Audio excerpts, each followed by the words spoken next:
இருக்கோம்னா medical equipments Karthik கூட தான் இருக்கும். இளம் வயதிலேயே வந்து பெரிய அளவில் பிஸ்னஸ் பண்ணிட்டு இருக்காரு. சார் சொல்லுங்க சார், நீங்க வந்து எப்படி உங்க பிஸ்னஸ் என்ன பண்ணிட்டு? நம்ம வந்து மெடிக்கல் டிவைசஸ் அண்ட் எக்யூப்மெண்ட்ஸ் கேட்டகரியில் இருக்கும்.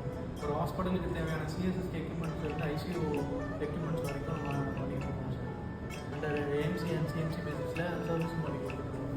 ஓகே, நல்ல முறையில் இப்போ சவுத் தமிழ்நாட்டில் பெரிய அளவில் பண்ணிட்டு இருக்கீங்க, ஹாஸ்பிட்டல் சப்போர்ட் பண்ணிருக்கீங்க. இப்போ இளைஞர்களுக்கு இப்போ ஒரு ஸ்டார்ட் அப்ஸுக்கு நீங்கள் என்ன சொல்ல விரும்புறீங்க?